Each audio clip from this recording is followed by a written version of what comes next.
Have you ever seen an adorable bento lunchbox and thought to yourself, if only? You mean if only I had time, if only I had patience, or if only I had a PhD in crafting? Yes, all of the above. Listen, not anymore. Our friends at Fancy Sprinkles are making it fun and easy to pack lunchboxes this year with their back to school line of sprinkles, easy candy, prism powder, and get this, edible sprinkle stickers. Their back to school sprinkles might be their most adorable yet, with numbers and letters for little ones and cool glittery tones for teens. And yes, we 100% endorse sprinkles on sandwiches. From sun butter and jelly to cream cheese and jam, we promise that adding sprinkles guarantees lunch satisfaction. We're also dusting fresh fruit with prism powder and drizzling easy candy onto energy bites, cut banana pieces, pretzels, and cookies. You just pop your easy candy bag in the microwave, snip the tip of the bag, and drizzle or dunk whatever you want into the vanilla flavored melted candy. No crazy cleanup required. But the best part of all are the new Fancy Sprinkles edible sprinkle stickers. These stick to anything that's just slightly moist, from apples to the top of your sandwich, and make it, well, more fancy. Just peel, stick, and wait for your Parent of the Year award, because your kid will definitely have the coolest lunch in the class. We know that packing lunches day after day can feel like a drag, but now, thanks to Fancy Sprinkles, you can pack a little bit more fun and a lot more joy without any extra work. To check out the new line of back-to-school products from Fancy Sprinkles, head to fancysprinkles.com/DIJFY and use the code DIJFY to get 20% off your first order. That's fancysprinkles.com/DIJFY, short for Didn't I Just Feed You?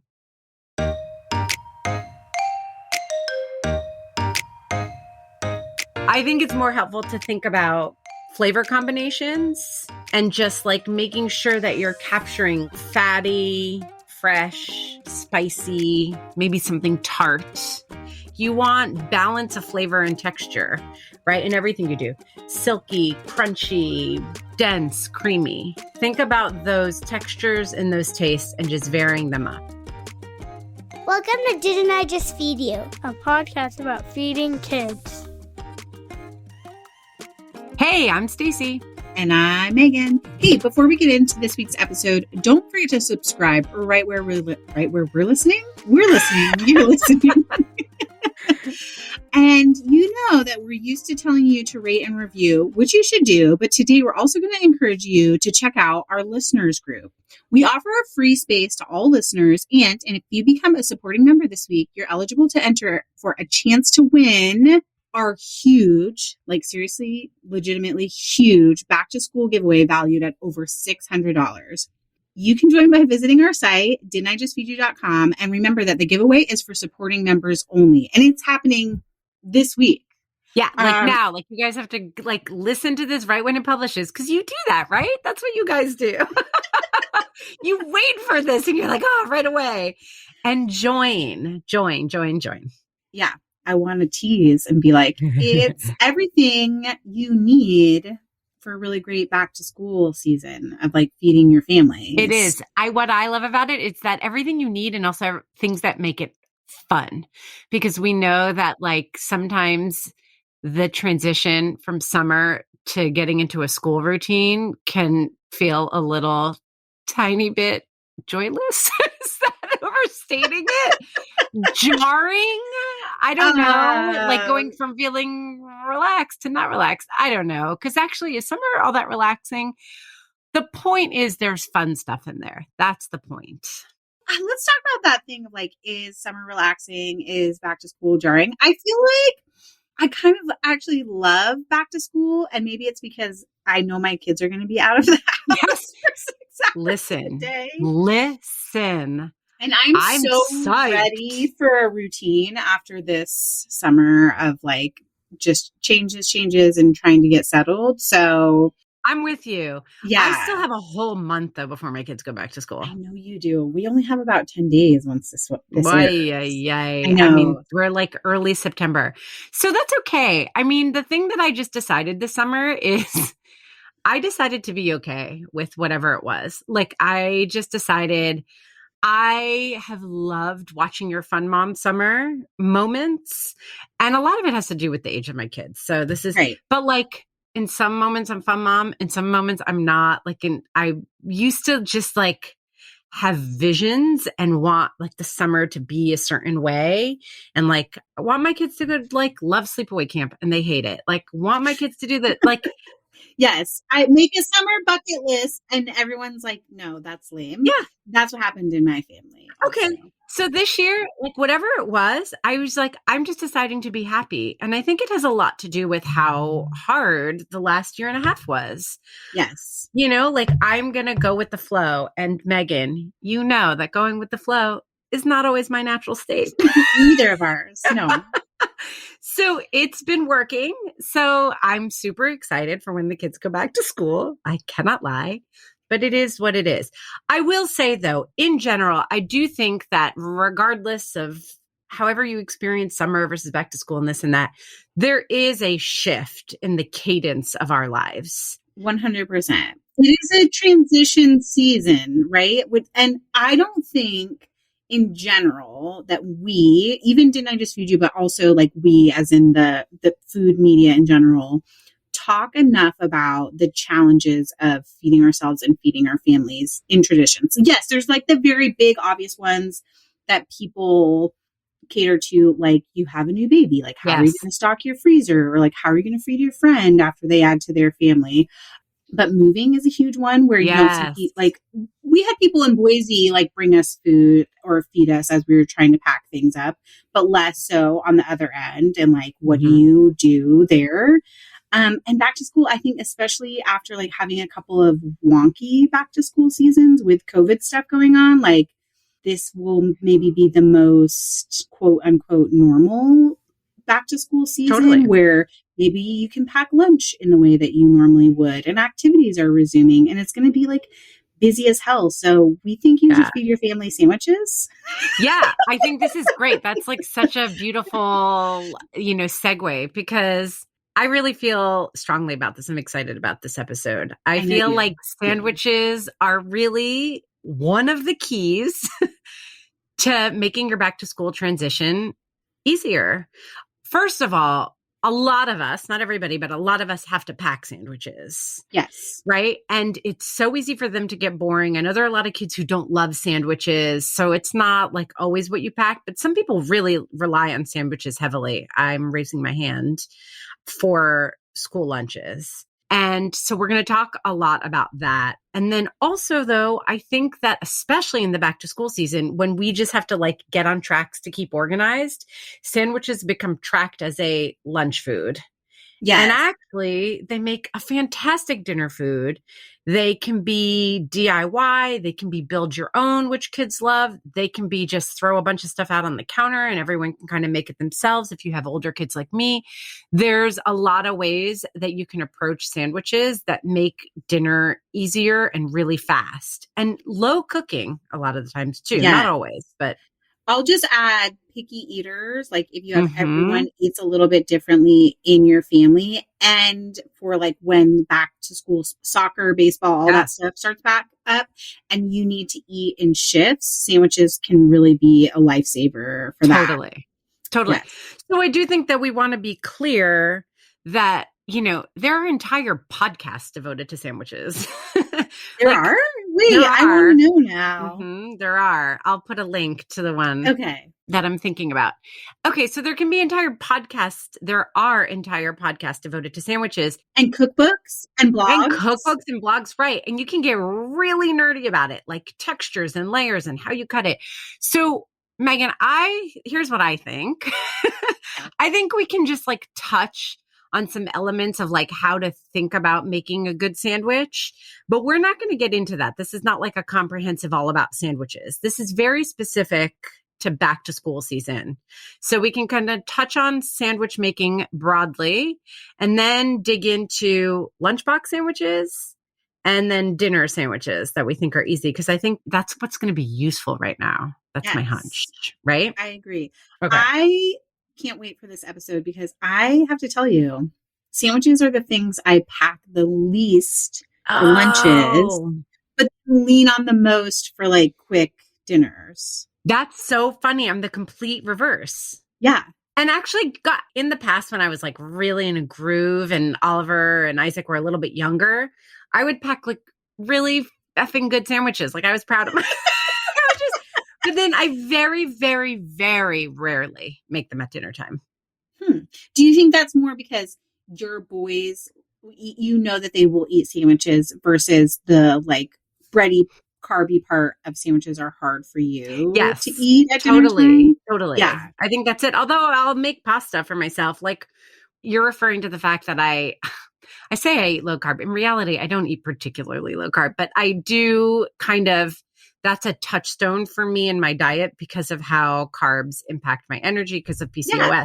So when I do eat carbs, though, it would be at night because then I get to go to sleep. You've shared that before. You're like, I don't really have carbs at breakfast and lunch, but like at dinner time, I'm going to go to bed anyways. Yeah. So like, what does it matter for my energy levels? Yeah. But still, like also serving bread as part of dinner is not something that I like do very often. Like when I serve bread at dinner, like if I get a crusty loaf or I make garlic bread, everybody's like, oh yeah. That's so funny. Yeah. Bread is like paramount to my one sort of like picky selective eater right now. Like everything out, like that is the one thing, bread and like apple slices put on the table. If nothing else, that's what Ella's going to eat at dinner time. Yeah, I totally get it. Also for me, Oliver will only eat the bread. And the thing is, he's not picky. It's not like I need to put it there. He just loves it. He loves it so much. And then he won't eat dinner. I have to put like the kibosh on it. I'm like, here's your piece of bread. Now eat the rest of your dinner, which I know you like and I know you will eat. And then you can eat as much bread as possible, which I mean, the kid can like go through a loaf. Not to get us off track or anything, but recently we went to the grocery store and I told Ella, like, you can have any treat because it was like the middle of the afternoon and I needed a recipe testing ingredient and they did not want to go with me. I was like, I'm not doing grocery order for like the 3 items that I need. Yeah. Like, you guys can pick out any treat. Emmett picked out a bag of like Sour Patch Ropes things, which were so good. And Ella's treat that she picked out, anything in the store. She could have ice cream. She could have like had lobster, though she would never. She picked out a baguette and she ate the whole thing. Yeah. And then was still hungry for dinner.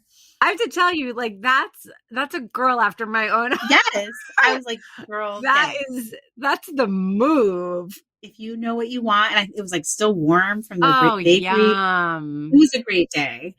All right. Apparently, I need to be making more baguette sandwiches for both lunch and dinner. So let's talk about lunch sandwiches because I don't pack them very often. My kids tend to like pull them apart and just like eat the meat and cheese and like not really want the bread and then the like not being allowed to have peanut butter at school makes it a little bit harder they love it, peanut butter and jelly, but like at home for a little while, Ella would eat cream cheese and jelly sandwiches on sort of like wheat bread. And sometimes we would make that sort of fairy bread like by putting sprinkles on the edges or the outside and making it a little bit fun. But I think those are the only like sandwiches that I've packed in my time as a school lunch packer. So let's talk about the elements of a sandwich first, because I think this will be relevant to lunch sandwiches and dinner sandwiches. And I think it'll also help us distinguish, like, what do you need on hand to make a great school lunch sandwich versus a great dinner sandwich? So there are lots of different like theories about this. There's like the 4-point sandwich and the 5-element sandwich, but the bread is very important. And there's so many I think for school lunch, it's really important to think about bread expansively. So we'll talk about that in a second. Okay. You're blowing my mind already. You're like the 4 points of sandwiches. And 4 points of sandwiches. Okay. 5-step. Okay. The spread. Okay. Another really important one that I think people think creatively about spreads when they're thinking dinner sandwiches more than when they're thinking school lunch sandwiches. And we should talk about that too, because I think that's key to making a school lunch sandwich taste really good. And using up leftovers. So we'll talk about that. Then there's the filling. Obviously, that's like your protein, your meat, your cheese, your crunch, really important. Okay. Okay, so we can lettuce, potato chips, pickled vegetables. I don't know, something crunchy makes a really great sandwich. Less important for the lunchbox, I think, but that's important for dinner. And then that's 4, right? So the 5th that most people talk about is like je ne sais quoi, like that's something extra, right? A little something special. Something special, which I actually think that's like for the average home cook, that's not that helpful. I think it's more helpful to think about flavor combinations and just like making sure that you're capturing like fatty, fresh, spicy, maybe something tart, like those basic elements. And we talk about this even in like a lot of episodes about cooking. Like you want balance of flavor and texture, right? In everything you do. Silky, crunchy, dense, creamy. Like think about those textures and those tastes and just varying them up. So much to unpack here. I feel like it would be really easy to take sort of a classic sandwich and talk through why those rules work and how they apply there. Yeah. Like thinking about a muffaletta. Yeah. Right? Like you have this bread that is like high density. It's very chewy. So it holds up to being pressed or prepped ahead, right? So you're getting like a chewy element there to start and some crunchy texture.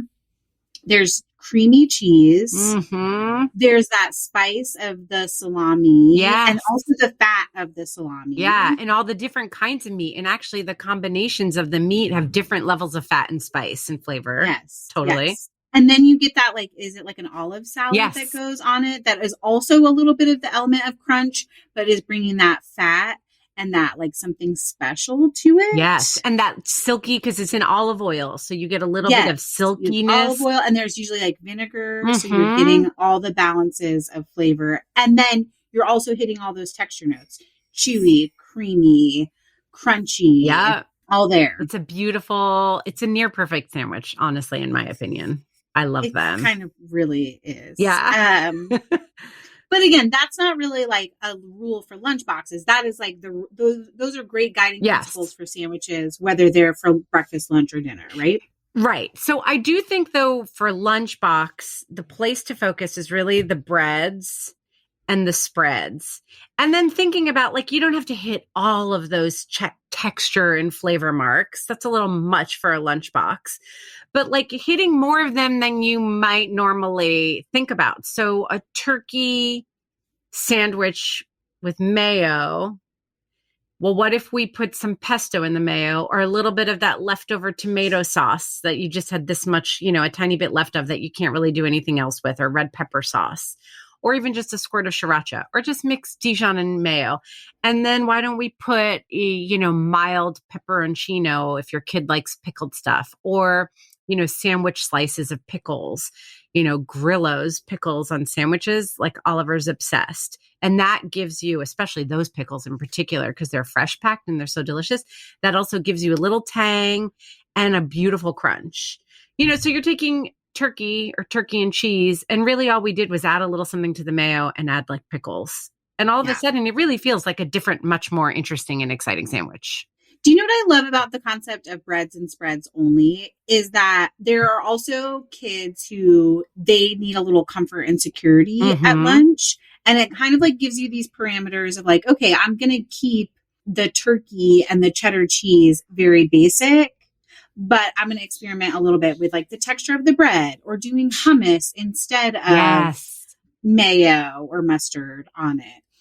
So it creates like a sense of playfulness, but also still that like comfort that some kids really need, especially if they're like kindergarten or first grade and they're just like getting back into school is a big emotional transition for them too. Yes, absolutely. And then on the other end of the spectrum, you're talking about the smaller kids, the older kids, Oliver, even just at 11, 2 slices of whole wheat with some, 3 slices of turkey and a slice of cheese or 2 slices of cheese. Like that's not very interesting. That doesn't hit for him. It does not hit for him. You know what I mean?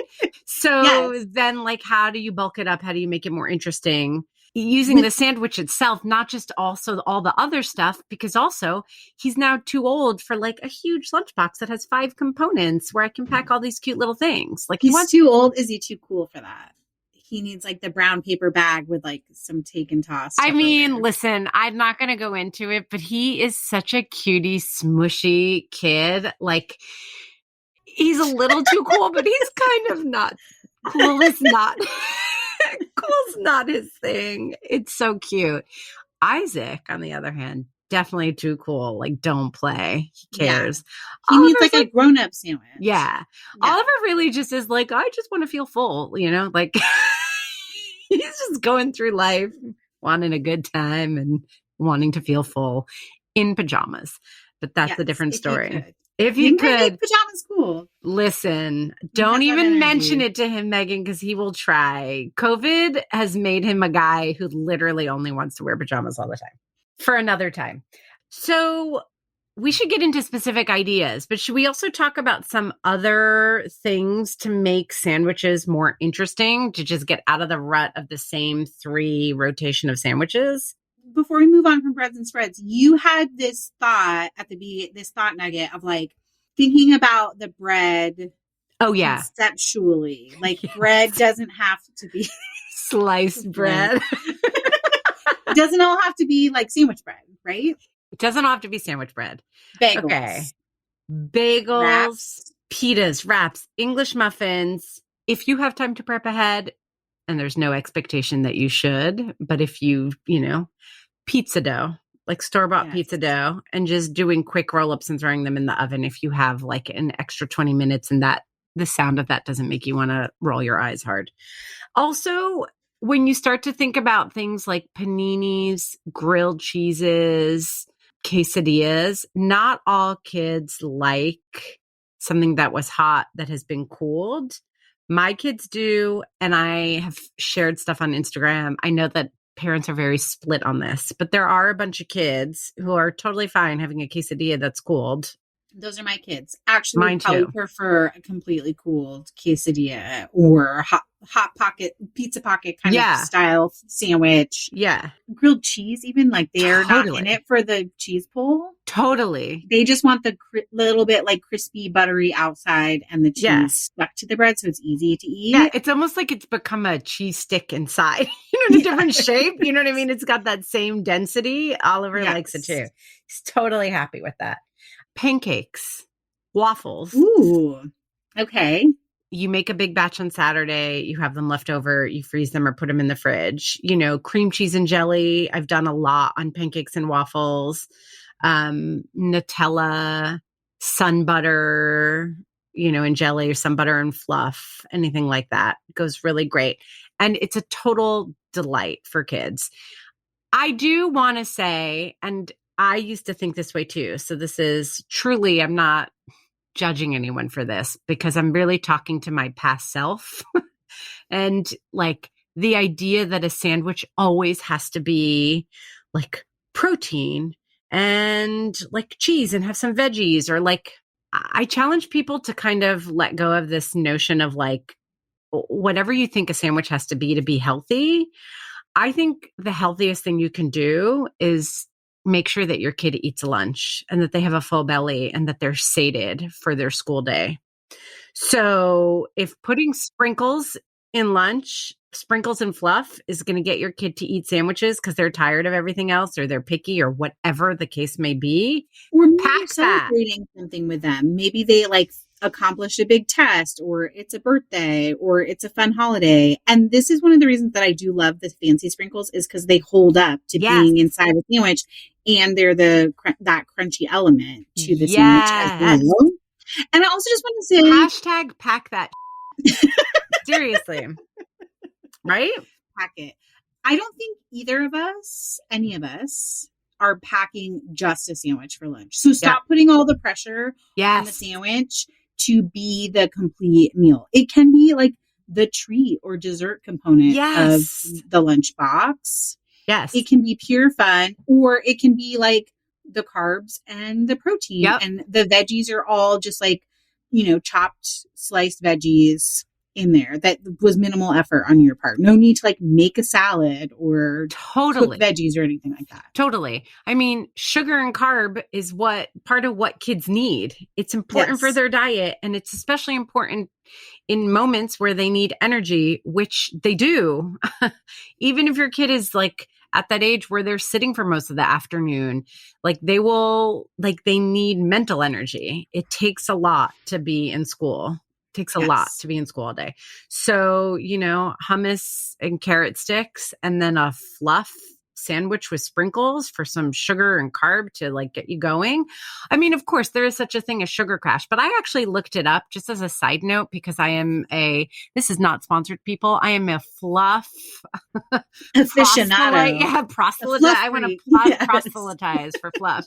I love it so much. And I looked it up, and spoonful for spoonful, it actually has less sugar than jam. Yes. So like a spoonful of, fluff on a sandwich with like a palmful of sprinkles is not going to cause a major crash, especially if you are really concerned. Put it on whole wheat bread and then also pack hummus and carrots. Done. It's all about the balance and like, are they totally eating just that on an empty, like if they're eating spoonfuls of fluff is a totally different scenario than them eating it on a sandwich. Shh, Megan, stop talking about me. Stop talking about me. Something you said there also reminded me of like roll-ups, which I guess I did do a lot of like tortilla roll-ups, which are technically kind of a sandwich when my kids were little, sort of like that lunchbox sushi where you do like a spread and put fruit in the middle and then roll it up and slice it into little pieces, which is actually great for kids who get distracted at lunchtime too, because it's like quick little bites and they can be talking and still like getting a lot of food in and a lot of like, those carbs and sugar and calories to give them energy for the rest of the day. Yep. What are your feelings on like deconstructed sandwiches or like sandwich kebabs? Build your, like all the elements that build your own stuff is in there. You literally read my mind. That was literally where I was going to go next. Because even if your kid doesn't like sandwiches, I think that thinking about sandwiches and how you would build one is still really helpful to packing a lunch, because it's not a sandwich, but it's a paradigm for thinking about like what you want to put in there, and it uses the same ingredients. So something that I like about thinking in terms of sandwiches is that it helps keep me organized. Even when I haven't made a grocery list, I know that I want to get like 2 or 3 different kinds of bread, like tortillas, English muffins, and like hearty rolls or whatever, and then I can kind of think about like, what would I put in the middle of a sandwich? Yeah. And then you just deconstruct it. Part of the checklist, right? Like, I'm going to make sure I have cream cheese and hummus because I can turn that into like 6 variations on a veggie sandwich or meaty sandwich, right? And then you can grab like veggies and fill out the rest of it with probably like leftovers. Like you were saying, the idea of like, okay, if you roasted sweet potatoes, then you like can slice sweet potatoes and put those on a hummus sandwich with some slaw or some pickly veg. Delicious, by the way. Yeah, I would eat that right now. I was like, that's brilliant. And then all of those things that you just like rattled off can also just be packed in a lunchbox. If your kid doesn't like sandwiches, you can put a roll on the side, and then you can slice sweet potatoes and put it there, and put slaw in a little container. Go cheese plate style, basically, or snack make plate croutons style. out of those leftover rolls that are going stale, or the half-eaten baguette, and pack sort of like a crouton or crostini sandwich, deconstructed sandwich. Kebabs, you mentioned, putting something on a stick, like croutons and hummus. That's great. That's delicious. What's different than like pita chips and hummus? Same. Except that you're using up stale bread and not having to buy a whole other thing. So it saves money, it reduces food waste, and it's the same thing. I'm here for it. Yes. Okay. Are we ready to dive into dinner sandwiches? Not quite yet. Because I want to talk about, and I feel like you're going to be, I feel like you're going to be really good at like having thoughts about this. I think we should talk about how to pack sandwiches, because that's a question that's been asked a lot in our listener group, especially people who want to prep the night ahead. Yes. So let's talk quickly about like, what are the considerations for packing a sandwich? You also have a thing about sandwiches falling apart. Oh my gosh, it's my own anxiety, which No, might but be different than like lunch packing anxiety. Okay, but let's talk about But it. I do think there's something here, right? Like how you build the sandwich is almost as important as what you put on the sandwich. Because if you're putting slippery ingredients, like I talk about lettuce all the time as being, it's so slippery. If you put it on a burger, your burger's sliding around. And same thing with like sandwiches. So there are a couple ways you combat that, which is you just put the lettuce in a different position. Like maybe you do your bread and your swipe of hummus and then the lettuce. So the lettuce sticks to the hummus. And then you put something else like the cheese directly in contact with the lettuce too. So it's kind of like secured. Yeah. Or, and I have a thing about lettuce that's been resting on cheese too much. I don't like that because I feel like the moisture, I'm just learning this. The moisture makes the cheese like having like it happens at like airport sandwiches. Yeah. The cheese gets a little bit wet in a way that I really like does not work for me. Okay. Can we just cancel lettuce? You know that Isaac, chop up the lettuce. Yes, that's what I was going to say. Which is a thing I really like to do. But then I also feel like, well, then I kind of just want it to be like a slaw or something instead. I love shredded lettuce. Like a pickled, like some sort of pickly salad, like the olive salad on muffalettas. I feel like lettuce on sandwiches and lettuce on burgers is a weird advertising and food styling thing. Like it is there to be green because that catches your eye and it looks pretty, but like doesn't really taste great. Okay, you and Isaac have to go out for sandwiches. Isaac is highly offended by lettuce on sandwiches. Like he thinks wait, what is his beef with it? It's the same thing. He just thinks it has no flavor. It slides off. It takes up room. A lot of the time it doesn't. He's like, why? It's a waste and it's in my way. It's a block. Yes, it's going to cause my sandwich to fall apart. I'm going to have to eat it more slowly, and I don't want to do that. He's there with you. I like shredded lettuce, and I was going to say what I think shredded lettuce is good for is when you want a vinaigrette element or olive oil element. So I really like vinaigrette and Dijon mustard, both. Yeah. But vinaigrette or anything wet, even sometimes olive oil, depending on the bread you use, can make your bread soggy. So I like to toss the shredded lettuce with a little bit of the vinaigrette or oil instead. And then I'll put, it depends on the bread I'm using. I'll put it like right after like bread, swipe the mustard, then the lettuce, or I might even put it in between the meat because the meat has more friction, but that does get a little bit dicey. I have to admit, if you have a thing about slippage, it still might not work for you. But I think you're bringing up this point of friction, like, and this is going to transition us a little bit into dinner sandwiches where I think this is more important. But thinking about friction is actually important, like how you, right? How you cut it and where you place things. But back to lunchboxes really quickly. I do think lightly toasting the bread helps. Again, and this is like the clear point of putting a spread up against your bread or toasting it is you want to create a kind of moisture barrier so you don't end up with super soggy bread. I think that's like the big takeaway. And then even think about it for like peanut butter and jelly. Instead of putting all the peanut butter on one slice of bread, split the amount of peanut butter you want to use between the two and put the jelly in the middle. It does get a little bit slippery, but the jelly then won't soak into the sandwich bread, which I think is important. I hate soggy bread.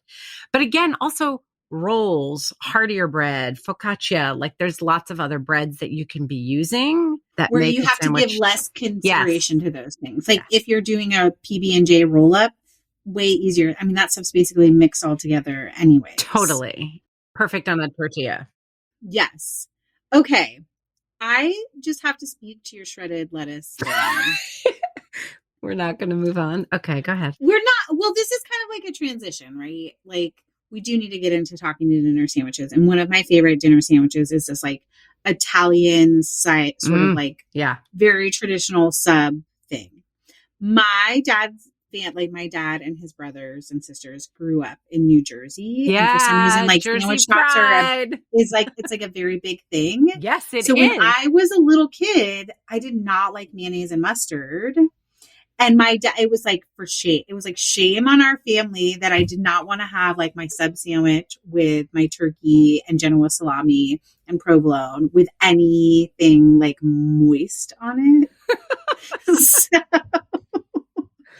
the way I like got around that was to do oil and vinegar on my shredded lettuce and tomato. Yes. And one of the tricks I learned to create that friction and like make space for those salady things was to like kind of peel the interior part of the top slice of bread or top hoagie roll, scoop it out, and then it makes more room and actually creates sort of like a little snuggly nook for all the sandwich filling stuff to go into. Yes. So that's it. I just, when you were talking about the shredded lettuce and dressing it with Dijon and stuff, I was like having weird flashbacks to like sandwich shops in Vermont with my dad during the summer and him being like, you have to. You're just going to eat a dry ass sandwich? I have two things to say to you. Yeah. One is that Oliver can be that way too. Not always. It's not a rule for him, but he will eat turkey on bread. And I literally have said, you're going to eat a dry ass sandwich? Like I have probably said those exact words to him. It's a little odd to me, but whatever. And I'm so glad you brought up scooping.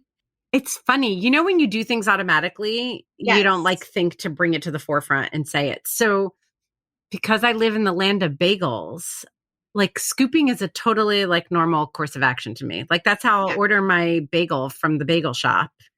Again, because I'm eating it in the morning and carbs and I just want it to be a little lighter. So it's like my normal order is like everything bagel scooped out with vegetable cream cheese. Scooping is a genius thing because also that doughy part is the part that gets soggy.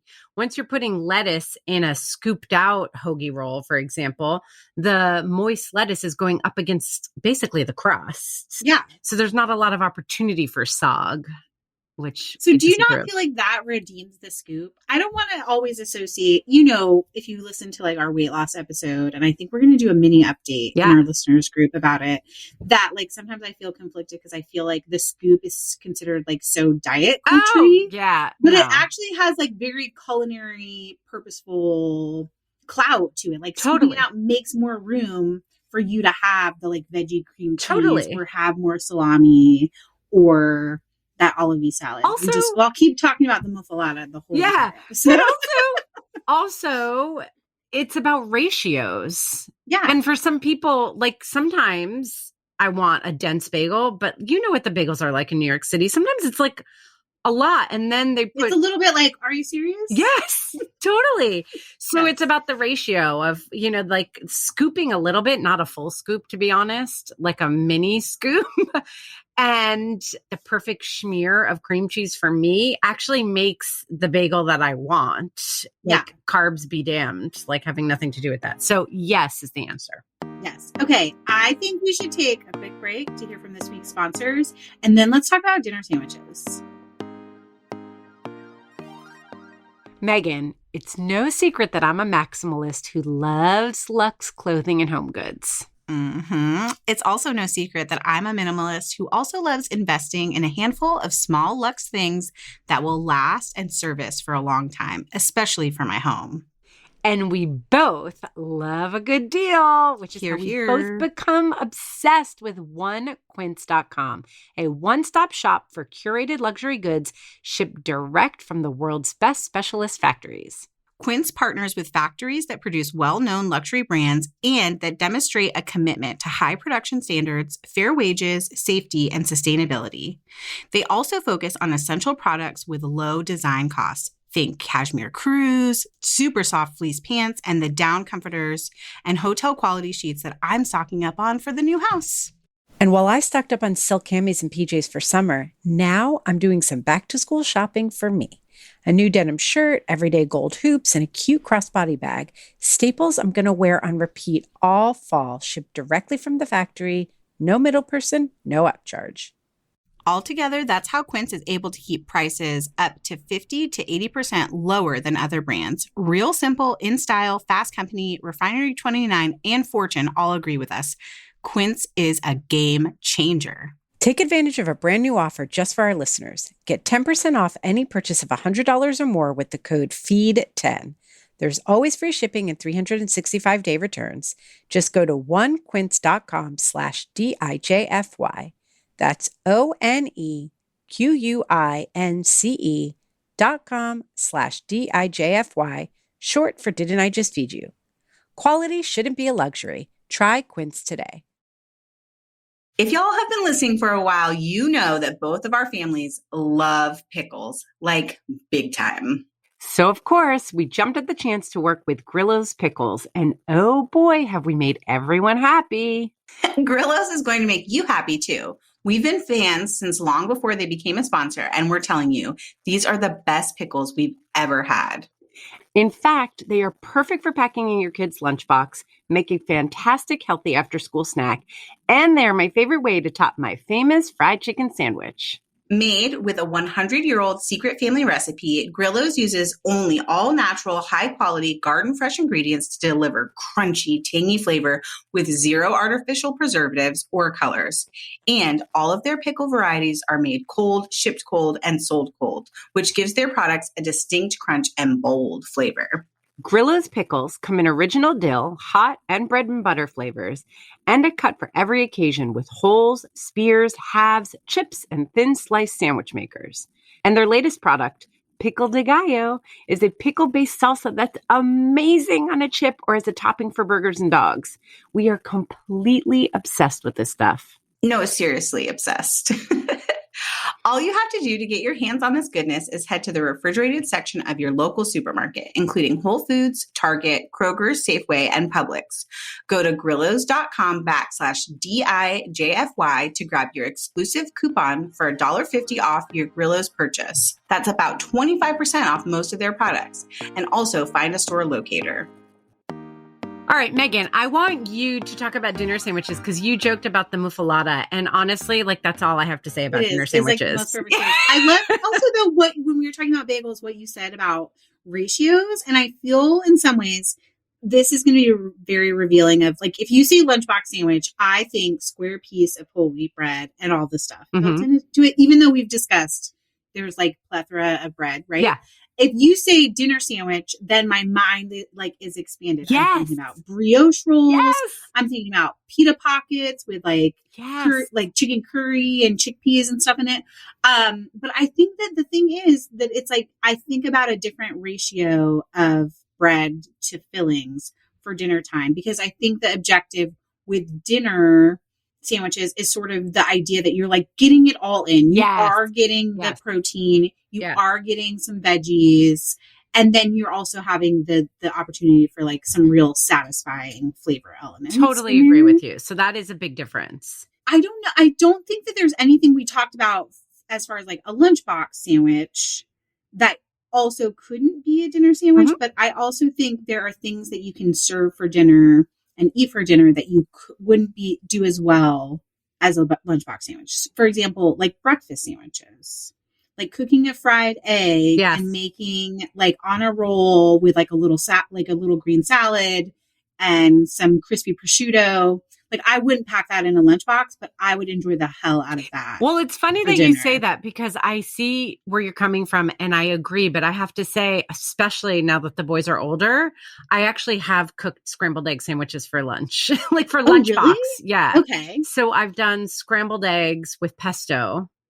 Okay. We didn't do a fried egg. That'll get destroyed and yolk will be everywhere. But pesto scrambled eggs. And put that in a sandwich for lunch. And they love it, like on a roll. This summer, I traveled to Greece. And one of the recipes that I brought back, that's so funny because my mom was like, I used to make that. And I kind of had like a flash, but this wasn't something that ever became like a normal part of what we ate at home. Greeks will take in-season tomatoes. So it's perfect to do right now. And you cut the bottom just a little bit to reveal the flesh inside. So you're just basically taking a flap of the skin off. And then you're grating that. Guess what you're using? A box grater. A box grater. You just, like called me out and tagged me. Yeah, because I was like, oh, here we go for vegetables. You grate it and you basically make a fresh pulp. Like the more you grate it, you're just left with the whole skin. You cook that in olive oil until it becomes thick, and then you just scramble 2 eggs. You throw 2 eggs in there and scramble it, and you can throw in little pieces of feta cheese. So you get some tomato, you get some egg, protein, you get some cheese, protein, creaminess, and that's it. And you just eat it like that with like pita on the side. But I was thinking that would make a crazy sandwich, delicious for lunch or dinner. Okay. I think, though, it has to do with the age of my kids, too, partly. Like, I think older kids want like a heartier... You know what I mean? Like lunch becomes a little bit more like dinner for some kids, Yeah. like depending on their appetite and size. Is it terrible that I'm like, kids have zero taste, so I'm just going to cater to what I want? Yes. And I'm thinking about things like that sort of classic Italian, like I think of it as a beach sandwich, but it's so good for dinner with the little like shredded lettuce and tomato on like a hoagie roll. I'm thinking about grillable cheeses like halloumi, mozzarella. There is another cheese that's like highly grillable. And for some reason, I think it's like Basque and I cannot think of the name of it. But it's also making me think of a thread that came up recently in our listeners group. Do you know what I'm talking about? Yeah, the one with the grilled vegetables? Yes. Okay, Yes. Can you say? Yeah, so this is Amy Roosh. Yes. I totally remember this because I was like, oh, I'm putting that on my meal plan. Stat. She talked about one of her favorite summer dishes. Okay, here's what Amy says. We make grilled vegetable sandwiches on ciabatta bread with provolone or mozzarella cheese and pesto. You can use any summer vegetables you have on hand, but we usually use peppers, zucchini, squash, purple onions, plank carrots, etc. Here's the good part. I baste the vegetables in an herb butter. Yes. Then you just toast the bread, make the sandwich, and allow the cheese to melt. Ah, That is 100%. that is dinner. I would want to eat for dinner. And here is what I think is the magic of that too. If you have selective eaters or less adventurous eaters, like there's something there for everyone. And it can just be like bread and cheese and carrot sticks. Like you didn't do really a lot of extra work to just cut up some carrots and peppers and not grill them. And yet everyone's like fully satisfied with a sandwich dinner. Yes. And that also feels like something, and this is true of the muffalata, of the like Italian sub, something that you could make a big batch of them, stick them in the fridge, and then everyone can eat them as they come home in shifts after work, after practice, after, I don't know, Glee Club. What are the kids into these days? That's amazing. Yes, after Glee Club. I don't know. I kind of wished I was in Glee Club. I don't think we have one. But yes, theater practice, play. Yes, practice. Whatever it is. I want to talk about using your freezer. So we have a couple of episodes on how to stock your freezer. Like people love Trader Joe's. People love Costco. There are so many great shortcut things that you can put into a sandwich. So meatballs, meatloaf. You're thinking of like things that are already cooked in the freezer and you can basically just reheat them. Yes. And then put it between bread and it's satisfying. You can add pepperoncino, again, for that crunch and that tang. You can add like extra fresh vegetables. You can maybe do a spread or a tomato sauce.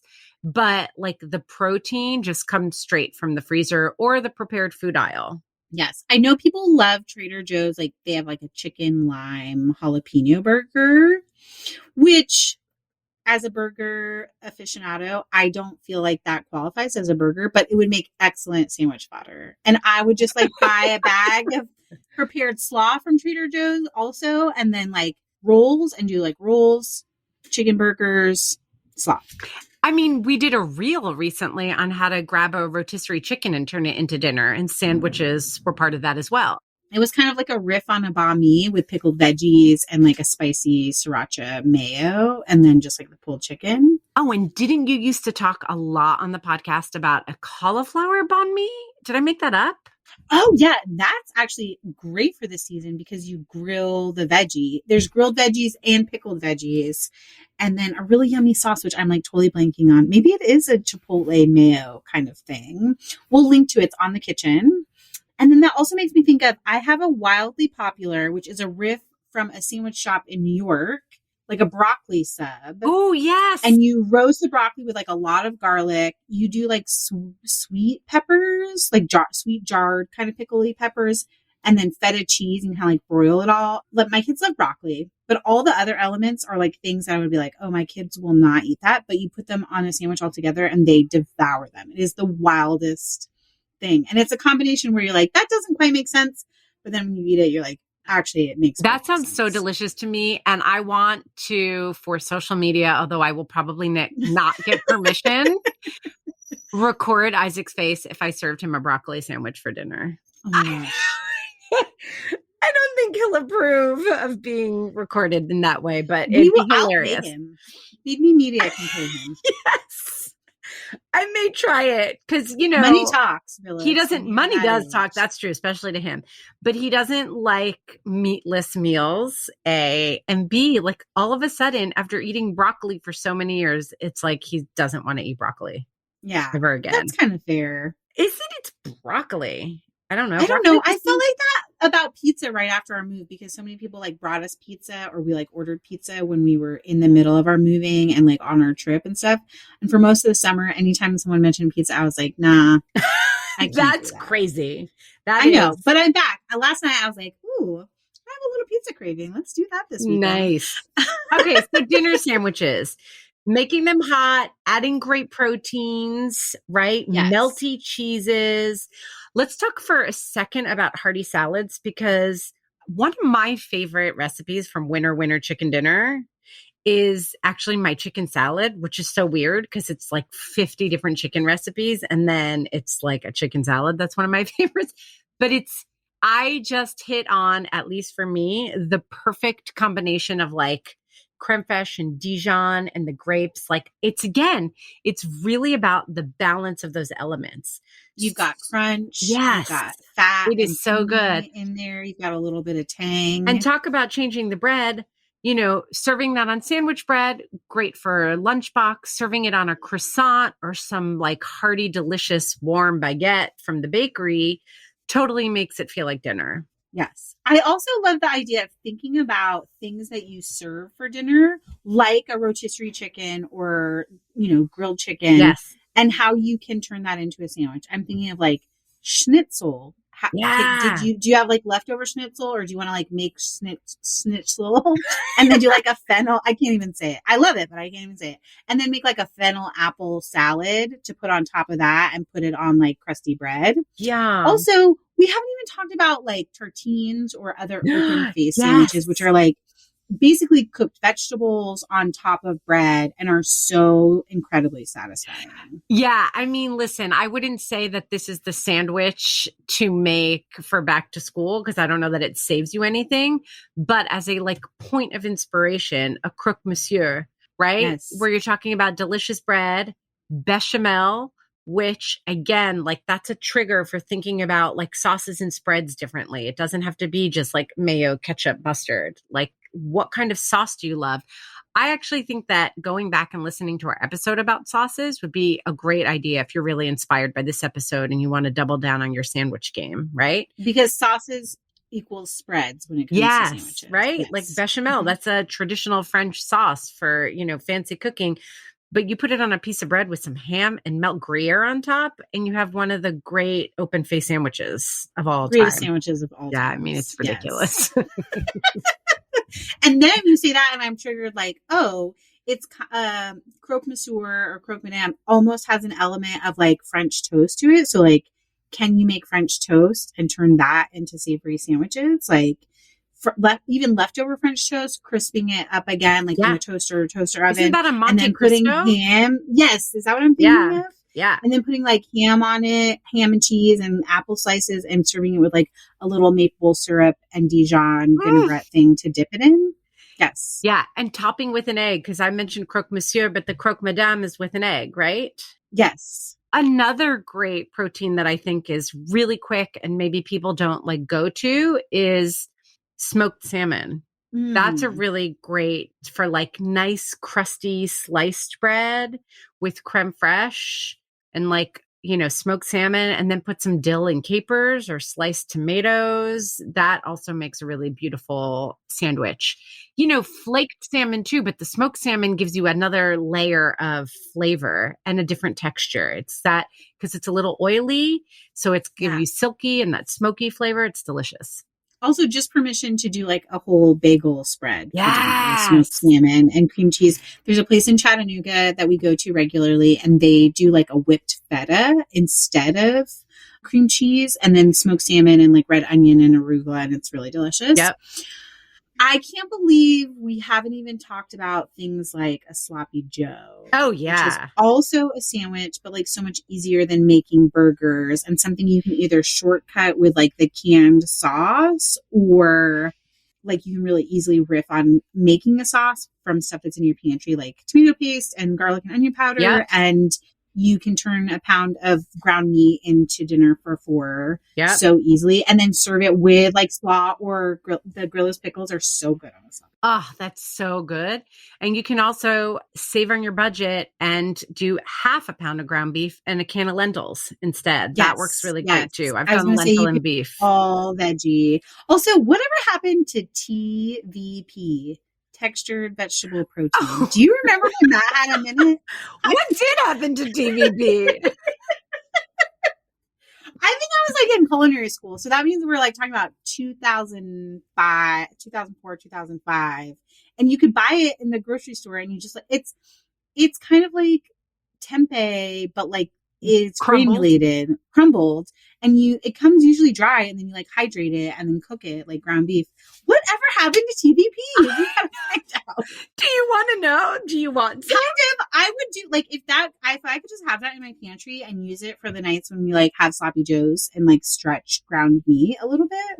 I would totally do that. I wonder, could you do that with tofu, like meat, like either kind of like because you can like, scrambled tofu. So why couldn't you just like really finely mince tofu or grate it? Or grate it, freeze it, because freezing it sort of changes the texture. And while it's kind of semi-frozen, grate it, and I think it would have great texture. Yeah, or just take silken tofu and crumble it, like it'll just crumble right under your fingers. Yeah, something about talking about TVP and sloppy joes made me think of like lamb and doing like lamb meatballs and making tzatziki and have sort of like a gyro. Say it, Stacey. Gyro sandwich. Yeah. Could be so good. Yeah, I think what you're touching on there for me is that sandwiches are also great for stretching leftovers.